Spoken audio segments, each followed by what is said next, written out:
इनकी जब हुकूमत में जब ये गई थी तो ओबामा की वाइफ ने, मिशेल ओबामा ने इनको $70 मिलियन दिए थे औरतों की फलाह व बहबूद के लिए, औरतों की एजुकेशन पे लगाने के लिए। क्या वो लगाए इन्होंने?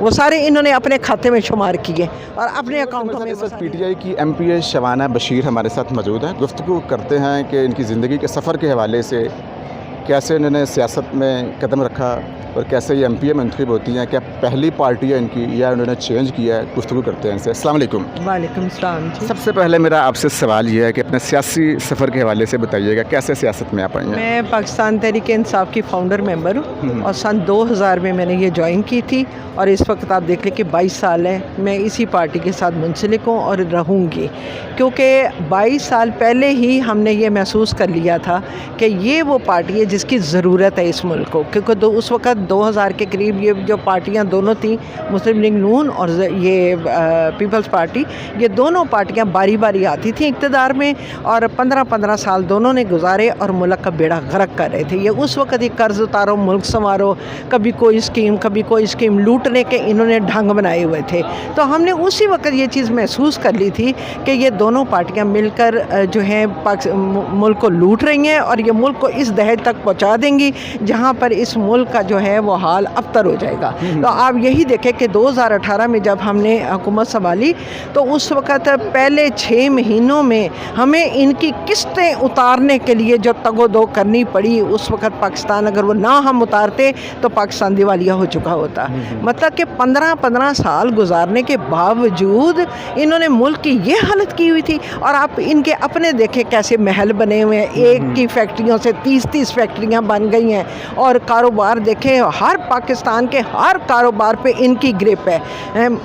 पोल्ट्री का कारोबार इनका है, डेयरी का कारोबार इनका है, शुगर मिलें इनकी हैं, फ्लोर मिलें इनकी हैं, कौन से मिलें हैं जो स्टील मिलें इनकी हैं, हर चीज़ की इनकी फैक्ट्रियाँ पहले तो मुल्क में बनी, फिर मुल्क से बाहर भी बननी शुरू हो गई, सऊदी अरब में, इवन यहाँ तक कि भारत तक में इन्होंने मोदी के साथ मिल के इन्होंने इंडिया तक, जो हमारा अवलीन दुश्मन आए, जिसने हमेशा इंटरनेशनल फोरम पे हमारी दुश्मनी की, हमारी मुखालफत की, इन्होंने उनके साथ कारोबार सेट किए। और इन्होंने ये भी आहिस्ता आहिस्ता साबित कर दिया कि ना सिर्फ ये पैसे के सौदागर हैं बल्कि ये मुल्क के भी गद्दार हैं जो हमारे दुश्मनों के साथ मिलकर कारोबार कर रहे हैं। और इन्होंने कोई मुल्क का नहीं सोचा कि मुल्क के लिए कोई डैम बनाए या कुछ। क्या वजह थी कि आपने क्यों ज्वाइन की? क्या पार्टी की टिकट आसानी से आपको मिल गई थी?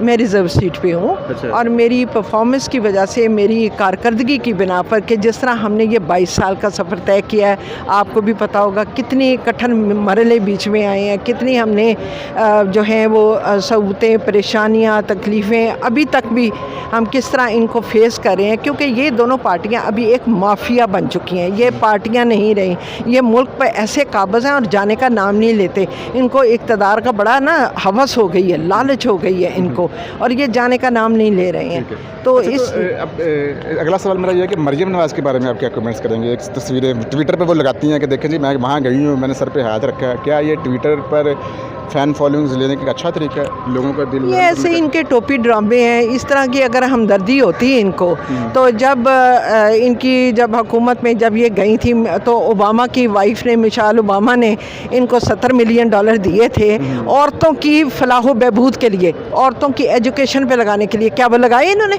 वो सारे इन्होंने अपने खाते में शुमार किए और अपने अकाउंटों में वो सारी रकम गई है। तो इनके ये क्या करेंगे इस मुल्क का? क्या अगर इतना ख्याल होता तो आज हमारा मुल्क बड़ा खुशहाल होता।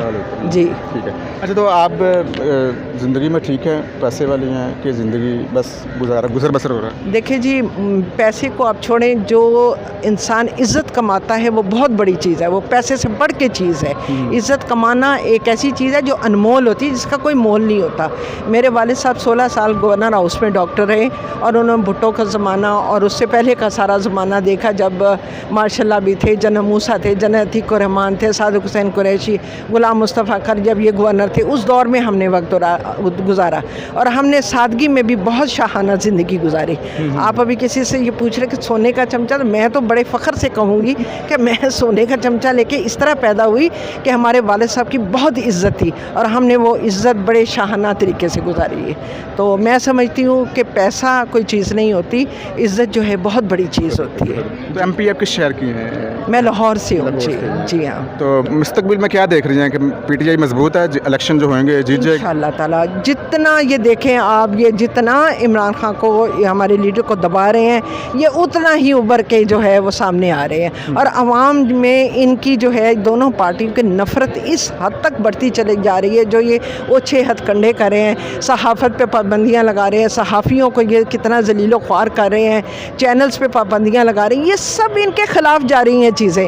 یہ سمجھتے ہیں کہ ہم اس طرح دبا کر ان چیزوں کو ختم کر دیں گے, لیکن یہ اب ختم نہیں ہوں گی کیونکہ پاکستان کی عوام اب میرا آخری سوال آپ سے یہ ہے کہ خان صاحب کے بارے میں لوگوں کے تاثرات بڑے نرم ہیں. لوگ اکثر آپ نے دیکھا کہ لائیو ٹیلی فون پر رو پڑتے زیادہ خاتون کہ جب آپ تکلیف میں ہوتے ہیں ہمیں آپ کو برداشت نہیں ہوتا. جو ایم پی ہیں آپ کی ملاقاتیں ان کے ساتھ ہوئیں گی, کیا آپ کے بھی ایسے ہی جذبات ہیں جب کوئی مشکل ہوتی ہے کہ بہت زیادہ ایموشنل ہو جانا کہ خان صاحب ہمارے لیڈر ہیں تو ان کو کچھ ہونا نہیں چاہیے, ہم اگر کچھ ہوا تو ہم سڑکوں پر آ جائیں گے, جس طرح عام پبلک کا جس طرح رویہ ہوتا ہے؟ بالکل ایسے ہی جذبات ہیں, اور میں سمجھتی ہوں اتنی لوگ ان کے لیے دعائیں کرتے ہیں کہ میں کہتی ہوں شاید ہی کوئی ایسا انسان ہوگا جس کے لیے اتنے ہاتھ اٹھتے ہیں, ماؤں کے, بوڑھی عورتوں کے. اور میں تو سمجھتی ہوں کہ خان صاحب نے جو شوکت خانم ہاسپٹل بنائے ہیں, 3 بنائے ہیں, میں کہتی ہوں ان مریضوں کی دعاؤں سے ہی جو ہے وہ خان صاحب, اللہ تعالیٰ نے خان صاحب کو بڑی عزت دی ہے.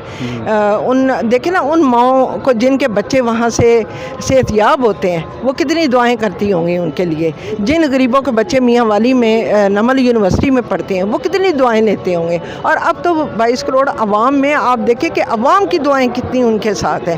تو میں سمجھتی ہوں کہ جس کے ساتھ دعائیں ہوں, اللہ کی مدد ہو, اور وہ حق اور سچ کے راستے پہ چلنے والا ہو, باطل سے ٹکرانے والا ہو, جہاد سمجھتا ہو کہ میں نے ظالموں کے خلاف جہاد کرنا ہے, تو میں سمجھتی ہوں اس کا اللہ تعالیٰ بھی مدد